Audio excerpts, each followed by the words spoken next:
Hi dear students, मैं इस वक्त आपके सामने ये हमारे पास ना फिजिक्स 9 के अंदर ये एग्जांपल है। इस एग्जांपल का नंबर है जी 7.5। और ये एग्जांपल बहुत इंटरेस्टेड भी है और इंटरेस्टिंग भी है, इस लिहाज से कि इसको थोड़ा सा समझ के अगर करें तो ये बड़ी इजी हो जाती है। First of all dear students, यहाँ पे देखते हैं कि an empty meteorological balloon weighs 80 newton. For example हमने द्रास से इस बैलून को ऑर्डर की है, तो ये हमें पैकेट रिसीव हुआ था और इसका वेट था 80 न्यूटन वेट। इसको हम रख लेते हैं डियर स्टूडेंट्स W1। तो ये वेट मतलब था इसका 80 न्यूटन, ये हमने द्रास से मंगवाया है। अब ये इस तरह का बैलून है कि आपको पता है कि जैसे बंदे उसके अंदर ये बैठ जाते हैं इधर यहाँ पर, या कोई मतलब जो है ना कोई भी पर्सन बैठते हैं यहाँ पर इसकी बकेट के अंदर, तो वो पता है आसमान की तरफ उड़ते हुए बैलून चले जाते हैं। तो यहाँ पर हमें ये मेटेरियल का बैलून मैंने आपके लिए ये पहले ही डायग्राम बना दी है, और इसका वेट जो है वो मैं आपको क्लियर कर दूं कि इसका वेट है 80 न्यूटन। तो अगर आप थोड़ा सा मुझे इसमें इजाजत दें तो मैं इसको यहाँ से ये डाउनवर्ड एरो लगाकर ये वाला वेट, और इसको मैं हल्का सा यहाँ पे लिख देता हूँ W1, और साथ ही इसको लिख देता हूँ 80 न्यूटन इसका वेट है, that is acting in the downward direction.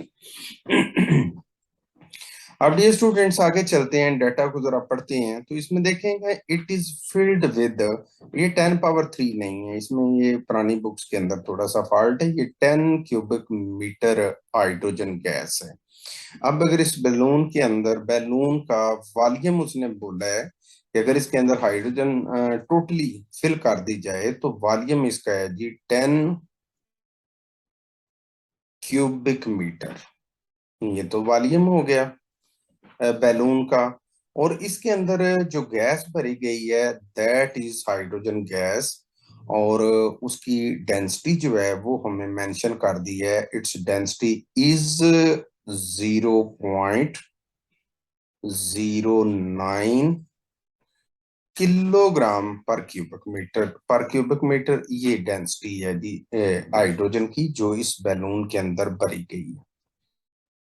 अब बाहर अगर एयर जो है जो बैलून से बाहर है उसकी डेंसिटी जो है ना, ये डेंसिटी जो है ये है जी गिवन है यहाँ पर, ये 1.3 तो ये डेंसिटी हो गई 1.3 किलोग्राम पर क्यूबिक मीटर, ये इसकी डेंसिटी होगी बाय एयर की जो बैलून से बाहर है। अब इसमें एक चीज बड़ी मेंशन जो उसने की हुई है और उसको हमें अंडरस्टैंड करना होगा कि ये जो आपके सामने ये बैलून उन्होंने शो की है, तो डियर स्टूडेंट्स अगर ये बैलून अगर इसका ये सारा वॉल्यूम आपका ये वाला अगर अंदर जो है 10 क्यूबिक मीटर हो, तो अगर सारा बैलून 10 क्यूबिक मीटर हो तो ये बाहर की आउटसाइड जो एयर है उसको भी ये डिस्प्लेस करेगा 10 क्यूबिक मीटर ही। यानी जितनी स्पेस इसने जो है एयर के अंदर इस बैलून ने ऑक्युपाई की है, आप समझिए कि यहाँ से इतनी ही सेम वॉल्यूम में एयर डिस्प्लेस हुई है। तो इसका मतलब ये हो गया कि यहाँ पे जो जनरल इंफॉर्मेशन है वो ये है कि वॉल्यूम ऑफ एयर डिस्प्लेस्ड भी सेम उतना ही होगा जितना कि बैलून के अंदर की वॉल्यूम कैपेसिटी थी। तो इसको हम ये 10 ही लिख लेते हैं। अगर ये एयर है फॉर एग्जांपल कि ये एयर है, तो एयर के लिए मैं हल्का सा ऐसे कर लेता हूँ कि ये डेंसिटी जो है इसके नीचे छोटा सा ए लिख लेता हूँ, ए फॉर एयर। और वॉल्यूम तो सेम है अंदर का और बाहर का, इसलिए इसको तो मेंशन नहीं करते। और ये अंदर जो डेंसिटी है ना हाइड्रोजन की, उसके नीचे छोटा सा H2 भी लिख लेते हैं। तो ये डेंसिटी होगी। अब सबसे पहले तो हम ये कैलकुलेट करते हैं कि इस कैफियत के अंदर इस कैफियत के अंदर फर्स्ट ऑफ ऑल देखते हैं कि इस बैलून के ऊपर बाहर की एयर जो है वो अपथ्रस्ट कितनी लगाएगी। वो जो अपथ्रस्ट है वो अगर हम कैलकुलेट करने के लिए इंटरेस्टेड हूं तो अपथ्रस्ट फोर्स को अगर मैं एफ से रिप्रेजेंट करूं तो उसके लिए डियर स्टूडेंट्स ये वाला डाटा जो है ये हमें जो है ना चाहिए होगा। तो इस डाटा की मदद से हम देखते हैं कि भाई density of air that is equal to 1.3 kilogram per cubic metre, volume of air displaced that is 10 cubic meter, and we want to calculate upthrust.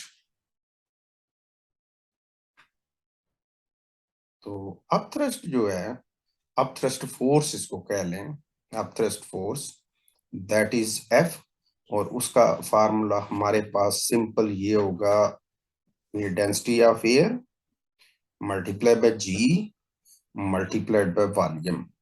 अगर हम इसमें वॉल्यूम वैल्यू पुट करें तो density of air is 1.3 kilogram into 10। Density, ये जो density है इसमें थोड़ी सी इसकी यूनिट में ये थोड़ा सा मिस हो गया है। ये डेंसिटी पर क्यूबिक मीटर है और 10 metre per square second is the value of g, और वॉल्यूम जो है वो 10 क्यूबिक मीटर है। और ऐसी सिचुएशन के अंदर ये क्यूबिक मीटर इस क्यूबिक मीटर से कैंसिल हो गया, और आपका जब मल्टीप्लाई कर लेते हैं आप 1.3 को और इस 10 को और इस 10 को, तो टोटल आपके पास बनता है 130 Newton force, and that force is up thrust. ये अप थ्रस्ट है टोटल जो बैलून के ऊपर लग रही है। अब अगर अप थ्रस्ट ऊपर की तरफ आपकी 130 न्यूटन लगना शुरू हो गई है तो इट मींस आप ऑलमोस्ट 130 न्यूटन जो है ना वेट टोटल यहाँ नीचे बकेट के अंदर कुछ चीजें रख के और कुछ बैलून का वेट और ये सारा कुछ हम जो है ना उसको मैनेज करेंगे। अब थ्रस्ट कैलकुलेट करने के बाद अब जरा दूसरे स्टेप पे आ जाते हैं। अब जो है ना अब थ्रस्ट ऊपर की तरफ तो कैलकुलेट हो गए, लेकिन आपको ये बताना है कि यहाँ पर डाउनवर्ड जो फोर्सेस एक्ट करेंगी उनमें सिर्फ इस बैलून का वेट ही नहीं होगा, बल्कि इस वेट ऑफ बैलून के साथ दूसरी चीज जो एक्ट करेगी वो होगी g weight of hydrogen gas.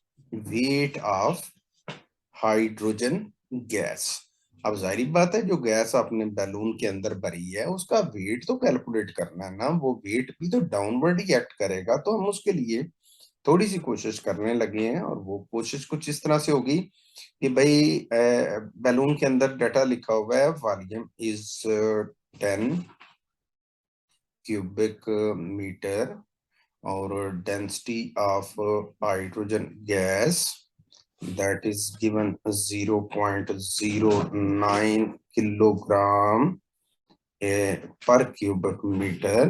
और हमें यहाँ पर वेट यानी वेट ऑफ हाइड्रोजन गैस अगर कैलकुलेट करना है तो उसके लिए डेंसिटी वही लगेगी जो हाइड्रोजन गैस की गिवन है, साथ में जी की value it is acceleration due to gravity, और साथ में वॉल्यूम ऑफ बैलून जो है ना, इन चीजों को हम लिखते हैं। तो density of hydrogen gas is 0.09 kilogram per cubic metre multiplied by G value 10 ms minus 2 multiplied by volume that is 10 cubic meter। Cubic metre पर क्यूबिक मीटर से कैंसिल हो गया, और रेस्ट ऑफ द वैल्यूज अगर हम इनको multiply कर लें तो you have answer 9 Newton, and that is wait of hydrogen gas. ये वेट भी निकल आया, इसका मतलब है डाउनवर्ड जो वेट निकला है वो निकला है जी 9 न्यूटन। अब वैसे क्लियर ही पता चल रहा है कि वो अपवर्ड जो फोर्स एक्ट कर रही है वो 130 है, और 130 अगर ऊपर फोर्स एक्ट कर रही है तो डाउनवर्ड में 80 न्यूटन तो हो गया बैलून के मटेरियल का वेट, 9 न्यूटन हो गया जो है ना साथ में हाइड्रोजन का वेट। और इसके अलावा पूछा गया है कि फर्दर कितना लोड इसमें मजीद रखा जा सकता है, तो उसको हम W3 से डिनोट कर लेते हैं। ये W3 हो गया। तो हमें इक्विलिब्रियम जो होती है उसकी कंडीशन के मुताबिक upward forces is equal to downward forces रखना होता है। तो हम वहां पे कंडीशन अप्लाई करते हैं कि in equilibrium state downward forces equal to upward force. तो डाउनवर्ड फोर्सेस में पहली फोर्स तो आ जाएगी W1 which is the weight of balloon, again WH2 which is weight of hydrogen gas that is filled in the balloon, and W3 is the further capacity कि कितना load मजीद इसमें डाला जा सकता है, and is equal to upthrust force F. So dear students, by putting the values, W1 is already given, that is 18 Newton plus W2, it is calculated above, and that is 9 Newton. And further weight which can be loaded in this balloon is W3. This we have to calculate, and upthrust is 130 Newton. So we write 130 Newton. So finally, dear students, to calculate W3, we write W3 is equal to 130 Newton. और ये आपके सामने 80 Newton भी इधर आकर negative हो गया, 80 Newton. और ये 9 न्यूटन जो है ये भी इधर आकर नेगेटिव हो गया। और आप W3 is equal to 41 newton. So maximum capacity for the material which is being loaded in this meteorological balloon is 41 Newton. आप 41 न्यूटन से ज्यादा लोड इस बैलून के इधर बकेट में डालोगे तो ये जमीन के साथ ही टच रहेगा, ये ऊपर नहीं जाएगा। अगर एग्जैक्ट 41 न्यूटन आप इसमें रखते हैं तो एटलीस्ट बैलून इक्विलिब्रियम में चला जाएगा, यानी थोड़ा सा अगर जमीन से ऊपर को बंदा इसको फोर्स करे तो जिधर छोड़ेगा उधर ही रहेगा, ना नीचे आएगा ना ऊपर आएगा। But if you load material in the bucket less than a little bit 41, then this will balloon automatically start moving in the upward direction.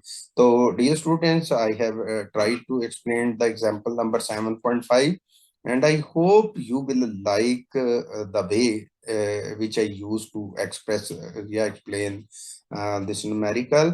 If you understanding it well, then kindly subscribe my channel and like this video. I hope inshallah I will upload more videos for your knowledge. Allah Hafiz.